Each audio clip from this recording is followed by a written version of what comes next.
Saint-Esprit, nous sommes là. Nous sommes là. Saint-Esprit, nous sommes là.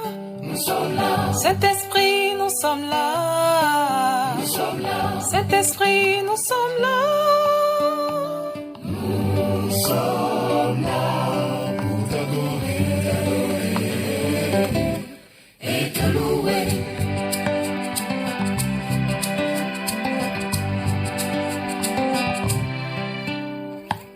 Holy Spirit, we are here. We are here. Holy Spirit, we are here.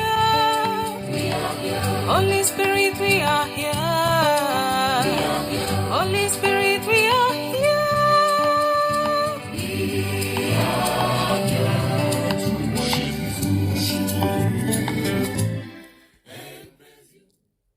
Bénissez l'Éternel, vous ses anges, qui êtes puissants en force et qui exécutez ses ordres.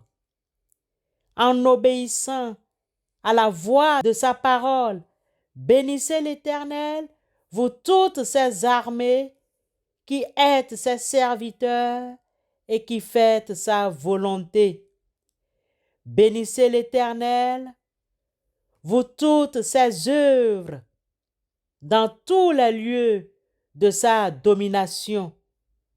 Mon âme bénit l'Éternel. Amen.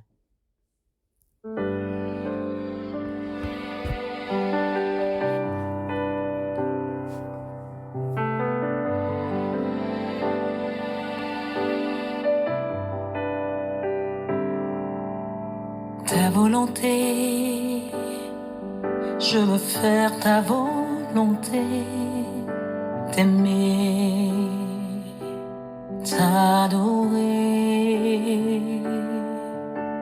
Tu es mon Dieu, je viens boire à ta source, tu me combles et ta vie coule en moi. Et ton esprit inonde ma vie, tu induis ma tête et ma coupe déborde. Viens déverser encore et encore l'esprit de sainteté, tu nous l'as promis. Envoie le feu, envoie le feu. Revêt-moi de ton esprit.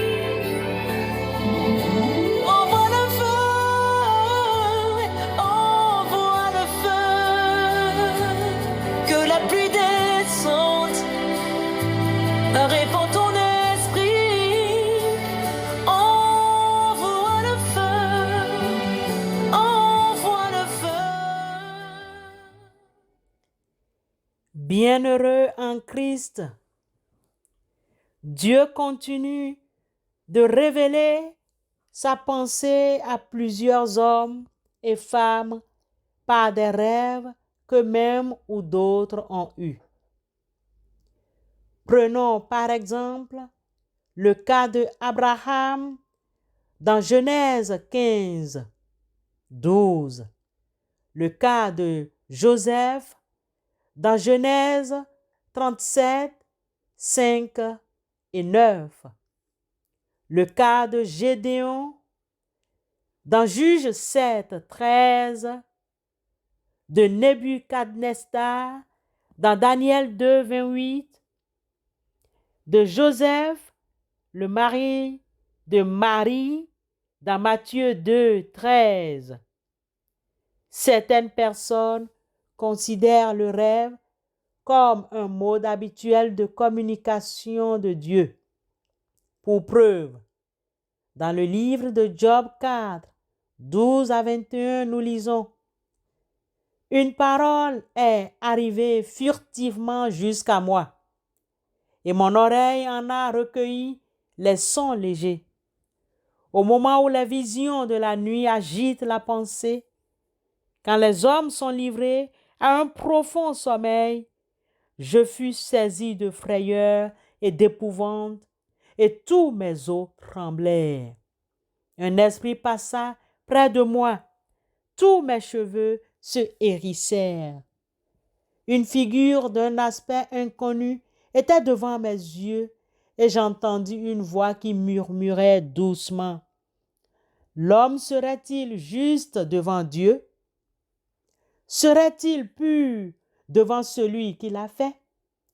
Si Dieu n'a pas confiance en ses serviteurs, s'il trouve de la folie chez ses anges, combien plus chez ceux qui habitent des maisons d'argile, qui tirent leur origine de la poussière et qui peuvent être écrasés comme un vermisseau. Du matin au soir, ils sont brisés, ils périssent pour toujours et nul n'y prend garde. Le fil de leur vie est coupé. Ils meurent et ils n'ont pas acquis la sagesse. Bien-aimés, dans ce test, nous constatons que la révélation de Dieu arrive au moment où l'humain est écrasé par la torpeur de son corps. Il lui faut alors de communication avec son Dieu pour recevoir et comprendre la révélation qui s'impose. Malheureusement, depuis que l'homme a péché, il lui a été terrible de recevoir des communications du ciel, conscient qu'il ne peut en attendre aucune bonne nouvelle. Le comble, c'est que pécheurs que nous sommes, nous prétendons être plus justes, plus purs que Dieu, qui est notre Créateur, notre Seigneur et propriétaire. Nous touchons du doigt l'orgueil et la présomption humaine. Quelle grande patience de Dieu!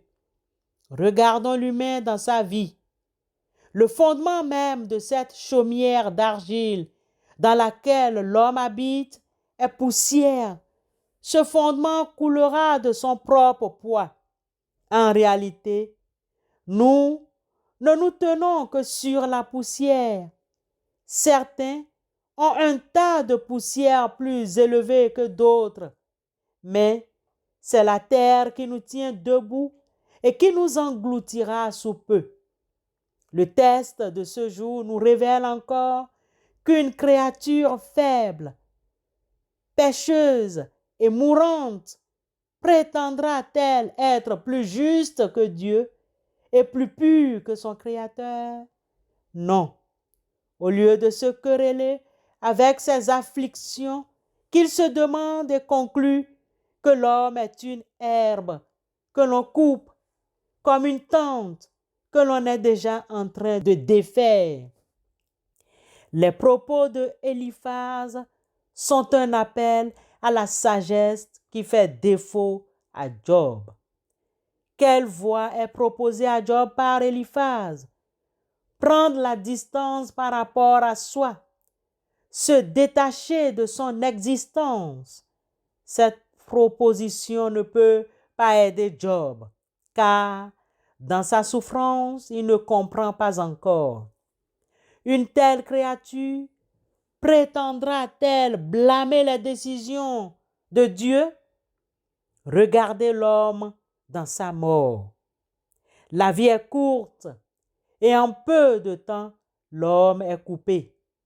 La beauté, la force, l'apprentissage non seulement ne peuvent pas les protéger de la mort, mais ces choses meurent avec l'humain.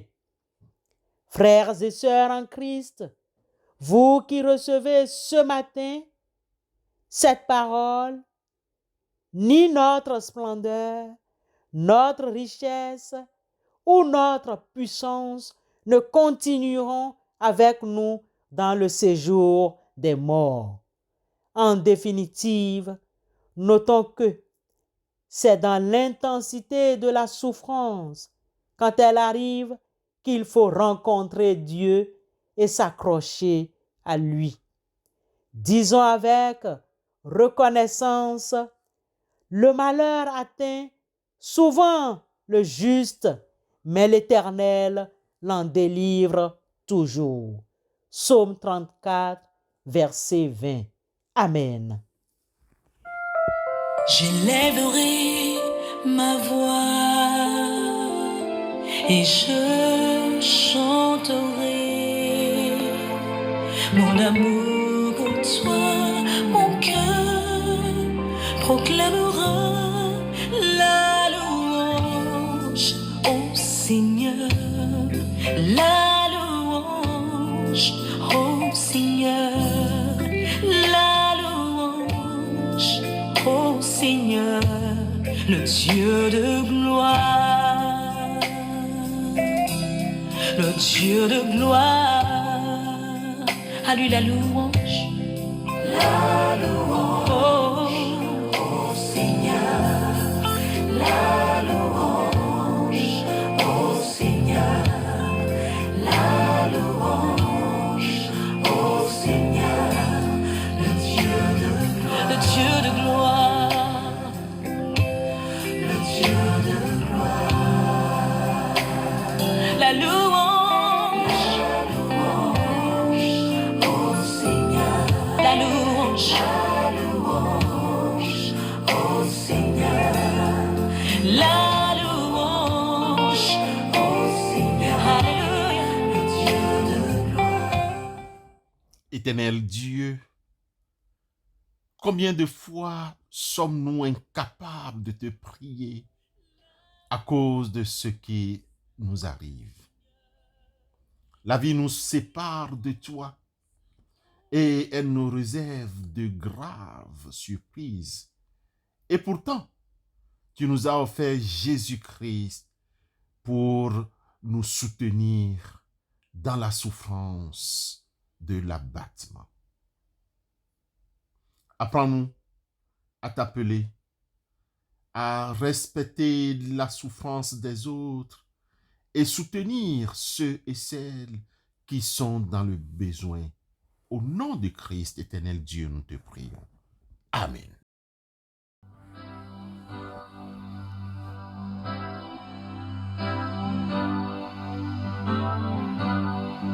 J'ai soif de ta présence, divin chef de ma foi.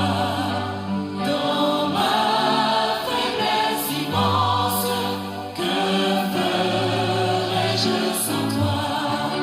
Chaque jour, à chaque heure, oh, j'ai besoin de toi. Viens, Jésus, et demeure auprès de moi. Éternel Dieu, combien de fois sommes-nous incapables de te prier avant de nous envoyer vers les autres, vers le travail qui nous attend? Le Seigneur nous dit, va avec la force que tu as.